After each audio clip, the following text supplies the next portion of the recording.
Aku pun berjalan menuju ke dapur. Tiba-tiba kulihat sekelebat bayangan wanita melintas menuju ke dapur. Ada sebuah tangan yang menyentuh pundakku. Hingga jantungku pun seakan terlepas dari tempatnya.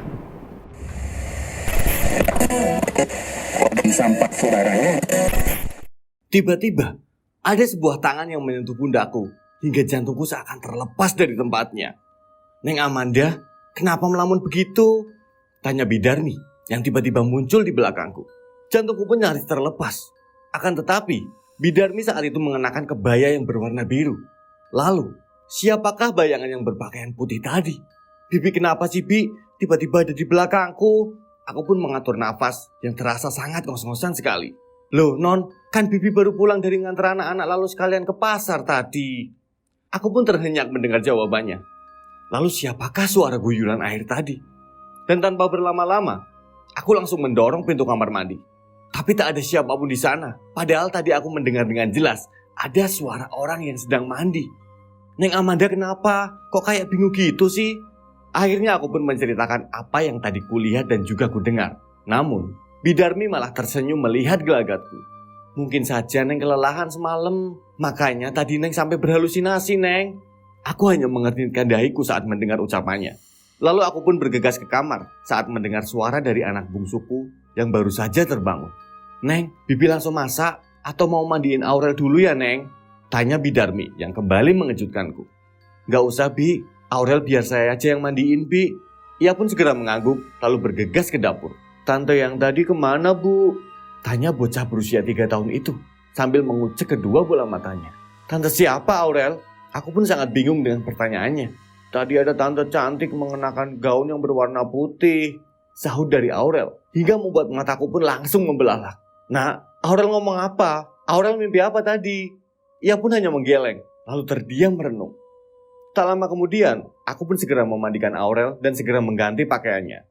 Dan tiba-tiba terdengar suara seseorang mengetuk pintu. Lalu terdengar suara wanita paruh baya yang kini telah menjadi ibu mertuaku. Dan aku pun segera beranjak untuk menemuinya. "Wah, cucu nenek udah cantik dan wangi," ucap Bukamala sambil memeluk Aurel dan segera menciuminya. Saat itu aku sangat terharu. Ibu mertuaku memang sangat baik dan sangat menyayangi Aurel. Walaupun sebenarnya Aurel bukanlah cucu kandungnya. "Amanda, kenapa wajahmu pucat sekali? Apa Anwar semalam terlalu membuatmu kerja keras dan begadang?" ledek dari ibu mertua. Aku pun hanya tersenyum dan tersipu malu saat mendengar pertanyaannya. Lalu setelah itu, kami pun melanjutkan untuk berbincang-bincang di ruang tamu.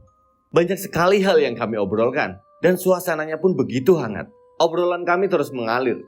Banyak sekali hal yang kami obrolkan dan suasananya pun begitu hangat. Dan mungkin ini adalah jawaban dari doa-doaku, yaitu untuk memiliki ibu mertua yang sangat baik dan memperlakukanku seperti anaknya sendiri.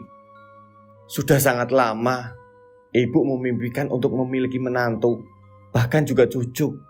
Dan akhirnya Allah mengabulkan semua doa-doa ibu. Ucapan ibu mertuaku itu senada dengan apa yang tengah kufikirkan. Dan aku pun hanya tersenyum menanggapinya. Semua ini terasa begitu indah. Dan semoga saja semuanya akan terus seperti ini. Setelah cukup lama kami berbincang-bincang, ibu mertuaku mengajak Aurel untuk jalan-jalan dan menyuruhku untuk kembali beristirahat. Karena kata ibu mertuaku, wajahku terlihat sangat pucat. Walaupun ucapannya ceplas-ceplos, tapi sama sekali tidak menyinggung perasaanku. Setelah aku masuk ke dalam kamar, tiba-tiba terdengar suara petir yang menyambar-nyambar. Dan aku pun segera menoleh ke arah jendela. Di sana tampak langit begitu gelap, padahal jam baru menunjukkan pukul 11 siang. Dan tak berapa lama kemudian, terdengar suara rintik hujan. Aku pun segera berlari keluar untuk mengangkat jemuran, karena Bidarmi sendiri, ia masih sibuk di dapur. Angin berhembus hingga terasa menggigil di kulitku. Dan tampaknya, tak lama lagi akan turun hujan yang deras. Segera aku percepat untuk mengangkat semua jemuran. Dan tiba-tiba, kulihat sesosok wanita berjalan membelakangiku menuju arah belakang rumah. Aneh sekali, padahal di belakang rumah ini adalah kebun pisang milik Bang Anwar yang lumayan luas. Lalu setelah kebun pisang, ada hamparan sawah yang begitu luasnya hingga berhektar-hektar. Lalu siapakah wanita itu? Kenapa dia menuju ke arah sana? Aku pun langsung terdiam saat melihat postur tubuh dan juga gaya rambut wanita itu. Ia tampak seperti seseorang yang kukenal. Dan jantungku pun langsung berdegup lebih cepat saat aku menyadari bahwa penampilannya sama persis dengan mendiang Jessica.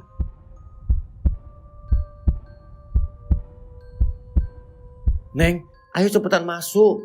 Bentar lagi hujan deras loh, Neng," ajak Bidarmi sambil meraih pakaian yang berada dalam genggamanku. "Bentar, Bi, saya mau ke sana dulu." Aku pun memberikan semua pakaian itu, lalu bergegas mengikuti kemana wanita itu pergi. "Neng, mau ngapain ke sana?" teriak dari Bidarmi. Aku tidak menyahut. Aku malah mempercepat langkahku, lalu menuruni anak tangga yang menurun ke bawah. Kulihat wanita tadi berhenti tepat di sebuah pohon semak-semak yang menutupi tembok. Lalu tiba-tiba, ia menoleh ke arahku. Seketika aku pun langsung terbelalak dan terkejut saat melihat dengan jelas bahwa wanita itu adalah Jessica. Seluruh tubuhku pun terasa bergetar hebat saat aku melihat penampakannya. Aku ingin berlari sekencang mungkin, tapi entah kenapa kakiku terasa sangat sulit untuk digerakkan. Jessica tiba-tiba menuju ke arah pohon semak tadi hingga membuatku kebingungan. "Neng Amanda, ngapain tuh di sini? Hati-hati, Neng, banyak ular." Dan lagi-lagi Bidarmi membuatku terhenyak. Dan tanpa menjawab pertanyaannya, aku langsung menuju ke arah Jessica. Tapi tiba-tiba ia telah menghilang begitu saja. "Ada apa sih, Neng? Apa yang mau Neng tunjukin sih, Neng?" tanya dari Bidarmi. "Gak ada apa-apa, Bi.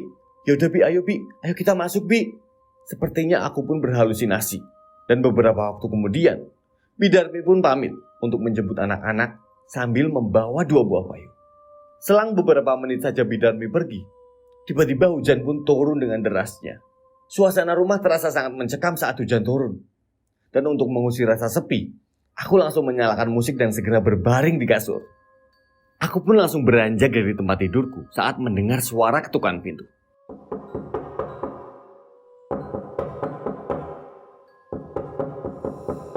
"Mungkin sepertinya itu Bang Anwar," gumamku. Namun, saat pintuku buka, tak ada siapapun di sana. "Abang, Bang," panggilku. Tapi tetap saja hening, tak ada jawaban. "Bidarmi, Bi." Suasana masih hening. Dan seketika, bulu kuduku pun langsung merinding, disertai dengan degupan jantung yang terasa begitu cepatnya. Aku pun langsung bergegas masuk ke dalam kamar dan segera melompat ke tempat tidur dan menutup seluruh tubuhku dengan selimut.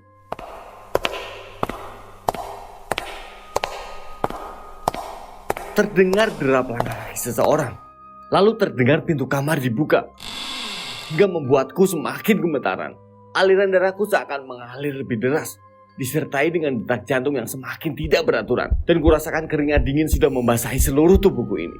Selimut yang aku gunakan untuk menutupi seluruh tubuhku seketika terbuka. Aku pun langsung menutup mataku, dan aku tak berani melihat siapa yang tengah berada di hadapanku. "Sayang, kamu sakit?" tanyanya dengan lembut, hingga aku pun langsung membuka kedua mataku. "Loh, abang kok tiba-tiba ada di sini sih, Bang? Emangnya kapan datang, Bang?" tanyaku sambil mengatur nafasku. "Kamu kenapa sih, sayang? Kok kayak ketakutan gitu sih?" Ia pun membelai lembut rambutku, lalu mengecup keningku. Aku segera menceritakan apa yang tadi kulihat. Tapi ia malah tersenyum dan kembali mencium keningku, hingga aku tak bisa berkata-kata lagi. "Anak-anak mana, Dek?" tanyanya sambil menatap wajahku seperti seekor singa yang kelaparan. "Lagi dijemput sama Bidarmi." "Kalau Aurel?" Ia pun kembali bertanya. "Aurel sama ibu, Bang." Dan tanpa berlama-lama, ia langsung mengunci pintu rapat-rapat, lalu segera membaringkan tubuhku. Ia tampak sangat buas, tapi aku sangat menyukainya. Kurang lebih 1 jam berlalu, hingga akhirnya aku pun langsung terkulai lemas di tempat tidur. "Ibu, Bu," terdengar suara anak-anak sambil mengetuk pintu kamar. Bang Anwar pun langsung menutup tubuhku yang tanpa sehelai benang pun dengan selimut. Lalu ia segera mengenakan pakaiannya dan bergegas keluar dari kamar. "Anak-anak ayah pada kehujanan gak?" terdengar suara Bang Anwar menyambut anak-anak dengan hangat. Aku masih berbaring di tempat tidur, karena rasanya semua energiku telah terkuras habis dengan apa yang barusan kami lakukan. Beberapa waktu kemudian, aku langsung bergegas ke kamar mandi untuk mengguyur tubuhku. Dan setelah sholat zuhur, hujan pun telah berhenti. Tapi tak kulihat Bang Anwar dimanapun. Hanya terdengar suara tawa Bidarmi bersama anak-anak. Dan kulihat wanita parubaya itu tengah menemani anak-anak makan siang sambil menceritakan dongeng si kancil. "Bang Anwar kemana ya, Bi?" Aku pun bertanya, hingga ia pun menghentikan ceritanya. Tadi katanya mau kembali ke pabrik. Setelah itu aku pun langsung pamit untuk menjemput Aurel di rumah ibu. Singkat cerita, jam sudah menunjukkan pukul 9 malam. Tapi Bang Anwar belum juga pulang. Sementara anak-anak telah terlelap bersama Bidarmi. Selain cekatan dalam mengurus rumah, Bidarmi juga sangat telaten saat mengurus ketiga anakku. Tiba-tiba aku mencium aroma kemenyan yang begitu menyengat. Dan dari balik gorden, kulihat sekelebat bayangan yang melintas. Dan jika dilihat dari postur tubuhnya, bayangan tadi tampak seperti Bang Anwar. Namun, mengapa ia bergerak menuju belakang rumah? Aku segera beranjak dari tempat tidurku, lalu bergegas keluar untuk mengikuti sekelebat bayangan tadi.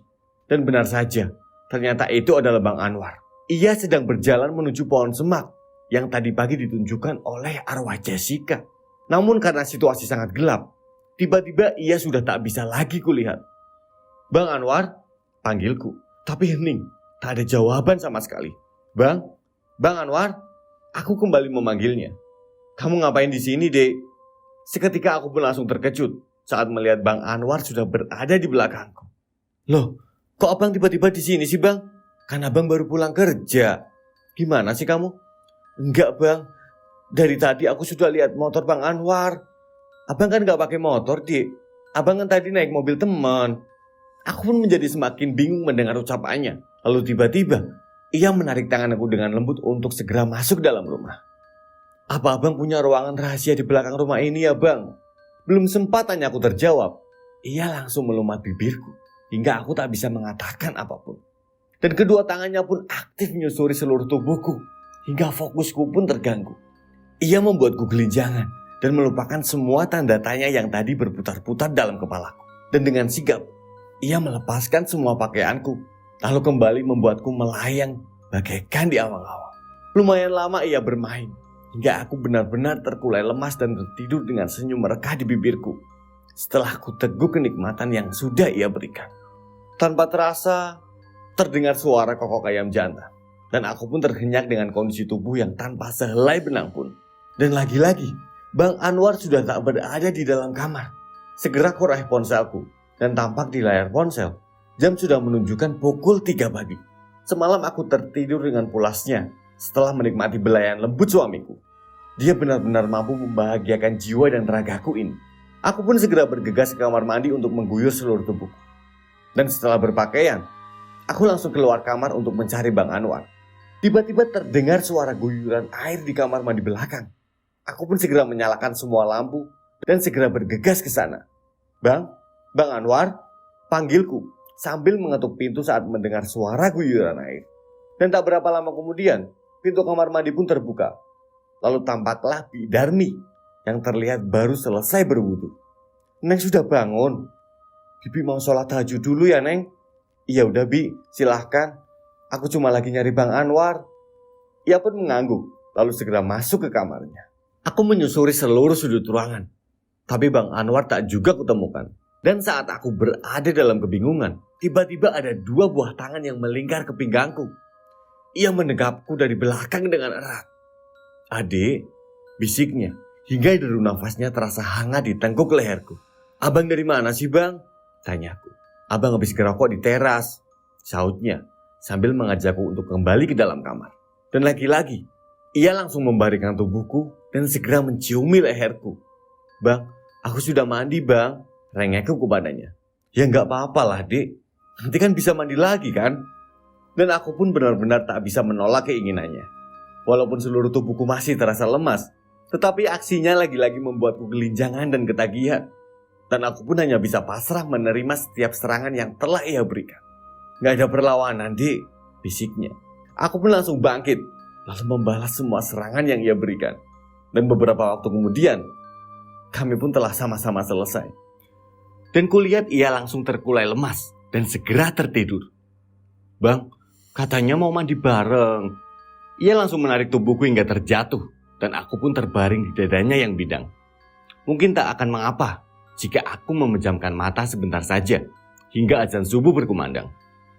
Tiba-tiba pintu kamar terbuka begitu saja, tapi tak kulihat siapapun di sana.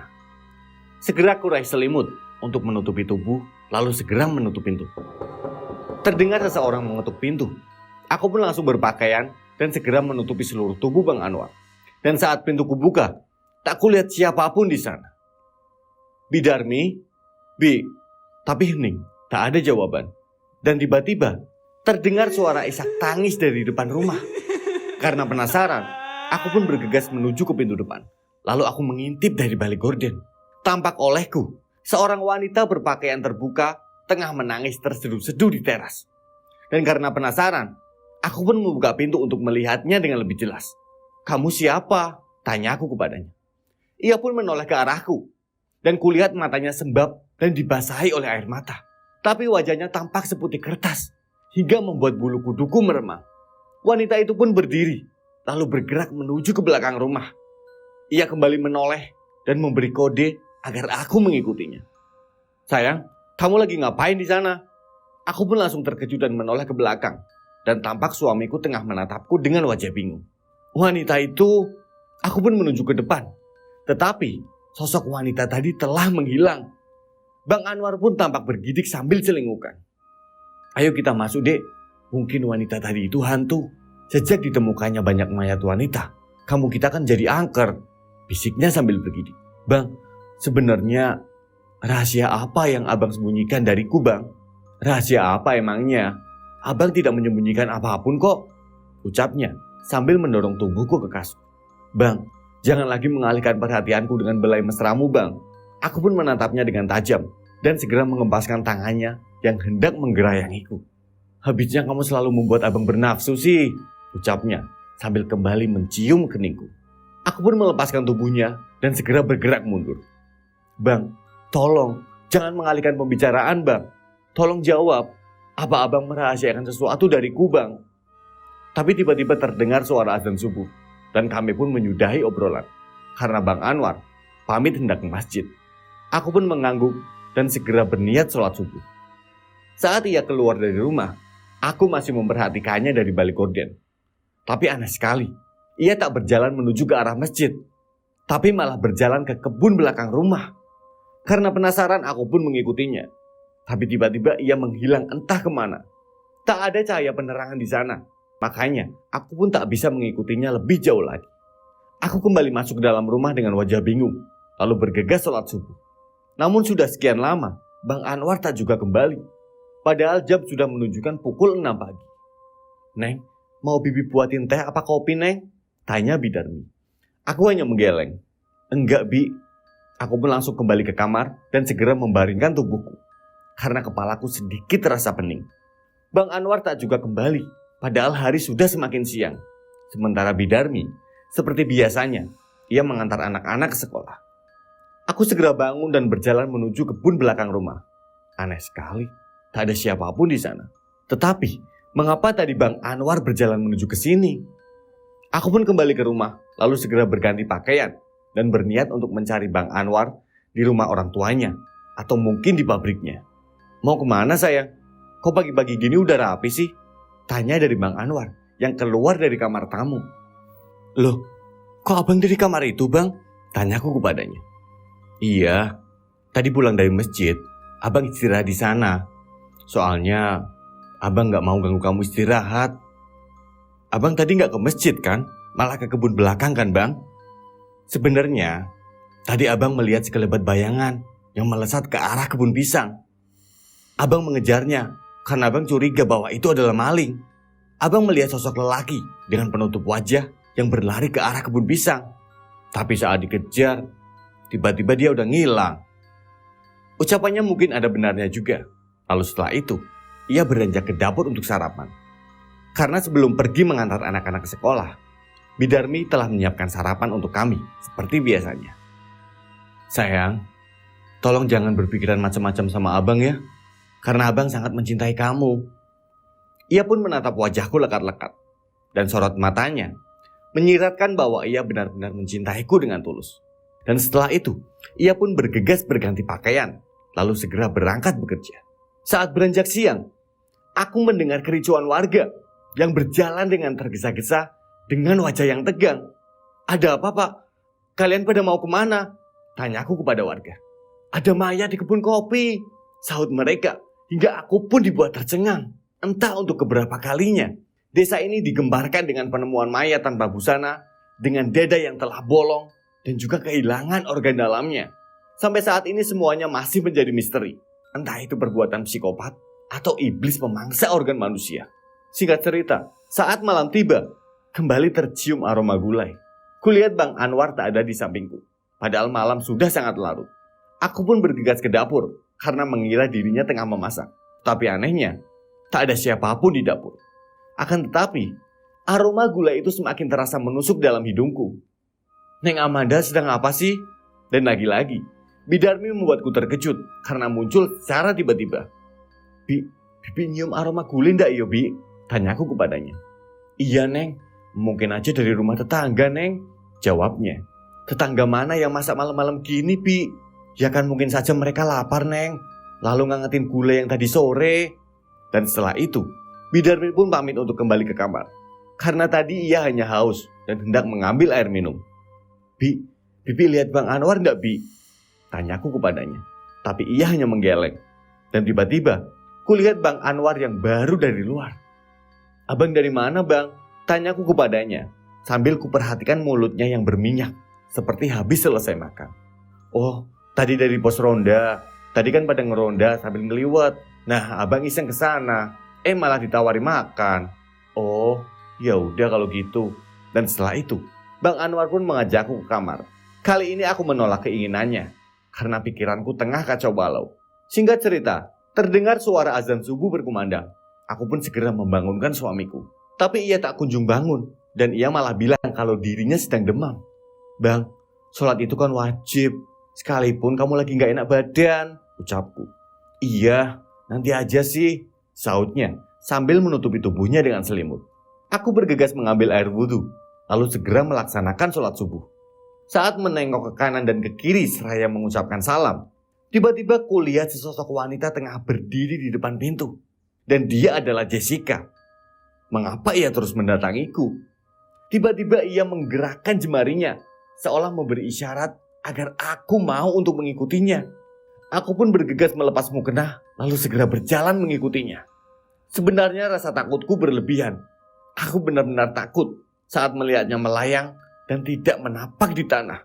Namun, aku mencoba untuk tetap tenang dan menghempas rasa takutku. Jessica berhenti tepat di tanaman semak yang menempel ke tembok. Dan lagi-lagi, ia menunjuk ke arah sana. Namun kali ini aku membawa senter. Jadi aku akan mencari tahu apa yang ada di balik tanaman semak itu. Dan setelah kusorotkan senter ke sekitarnya, tak kutemukan apapun di sana. Kulihat Jessica hanya menangis tanpa mengatakan apapun. Dengan tubuh gemetaran karena ketakutan, aku menempelkan tanganku ke dinding. Lalu tiba-tiba, dinding tembok itu terbuka seperti sebuah pintu rahasia. Betapa terkejutnya aku saat aku melihat sebuah ruangan di dalamnya.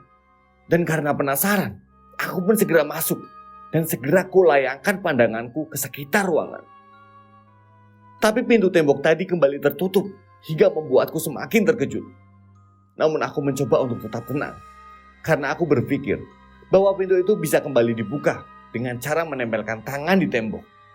Kembali kulayangkan pandanganku ke seluruh area ruangan itu. Dan kulihat sebuah tempat tidur lengkap dengan kasur dan juga bantal.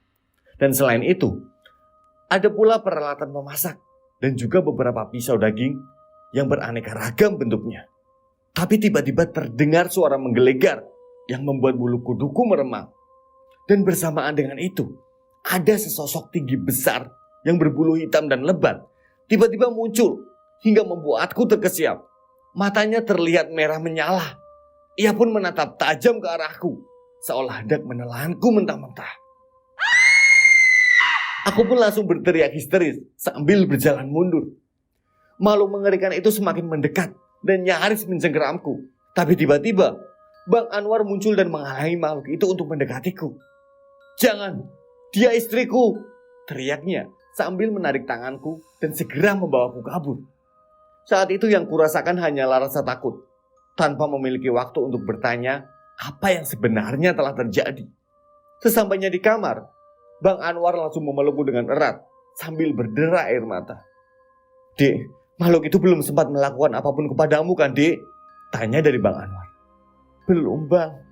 Sahutku dengan nada lirih, dengan dada yang masih berguncang hebat. Bang Anwar kembali memelukku dengan erat, dengan wajah cemas. Sebenarnya, ruangan apa itu, Bang? Tanyaku kepadanya. Dulu abang menggunakannya untuk kos-kosan, tapi tiba-tiba muncul makhluk tadi yang membuat orang yang ngekos pada ketakutan. Abang gak bohong kan, Bang? Tanyaku kepadanya. Percayalah sama abang, Dik. Dan abang minta tolong, jangan pernah kamu mendekati ruangan itu lagi. Sebenarnya aku tak lantas mempercayai semua yang ia sampaikan. Tapi aku harus terlihat mempercayainya agar aku bisa kembali menyelidiki ruangan tersebut. Tiba-tiba Bang Anwar mengunci pintu dengan rapat, lalu segera melucuti seluruh tubuhku. Aku berontak mencoba menolaknya, akan tetapi ia malah terus memaksa. Tolong sayang, abang membutuhkanmu agar perasaan abang menjadi lebih tenang, ucapnya sambil memulai aksinya. Apa yang ia lakukan benar-benar membuatku kembali terbuai. Dan setiap sentuhannya membuatku lemah tak berdaya. Tapi aku merasa aneh dengan dirinya. Mengapa ia tampak sangat bernafsu di saat dirinya tengah cemas dengan apa yang barusan terjadi? Aku melihatnya begitu puas menikmati setiap jengkal tubuhku. Tapi aku tak bisa menghentikannya, karena aku pun semakin terbuai dibuatnya. Setelah sama-sama puas, kami berdua terkulai di tempat tidur sambil berpelukan. Abang tak kerja, Bang? Bisikku kepadanya. Ia hanya menggeleng, lalu menutup mulutku dengan jarinya, seolah memberi tanda agar aku tak lagi bersuara. Saat malam tiba, ia menyuruhku untuk segera tidur. Lalu ia pun berbaring di sampingku. Aku pun mengangguk, padahal aku hanya berpura-pura tidur, karena aku ingin menyelidiki apa yang akan ia lakukan malam ini. Setelah suasana semakin hening dan tampaknya sudah larut malam, tiba-tiba terdengar suara dirinya yang turun dari tempat tidur secara perlahan. Aku membuka sedikit mataku dan kulihat ia berjalan perlahan dan keluar dari kamar, lalu kembali menutup pintu. Setelah itu, aku pun segera beranjak dari tempat tidurku. Aku mengendap-endap mengikutinya. Aku sangat terkejut saat melihatnya berjalan menjauhi rumah. Aku terus mengikutinya, hingga mataku pun langsung terbelalak saat kulihat seorang wanita berpakaian terbuka melambaikan tangannya kepada suamiku. Dan dari balik pohon nangka, kulihat mereka bergandengan dengan mesra, lalu berjalan menuju ke rumah kami. Hatiku pun langsung terbakar emosi, tapi aku mencoba untuk tetap tenang, karena aku masih ingin mengetahui apa yang akan mereka lakukan. Kulihat keduanya menuruni anak tangga menuju ruang rahasia di kebun belakang rumah. Sungguh sulit untuk dipercaya. Rupanya lelaki yang sangat kucintai itu tak ada bedanya dengan mantan suamiku yang tukang selingkuh. Dari jauh, kulihat mereka berdua masuk ke dalam ruangan rahasia tersebut. Seketika darahku pun langsung mendidih, dan aku benar-benar geram, bercampur dengan sedih. Bisa-bisanya aku mendapatkan pengkhianatan untuk yang kedua kalinya. Namun tiba-tiba, kulihat Bang Anwar keluar dari ruangan itu.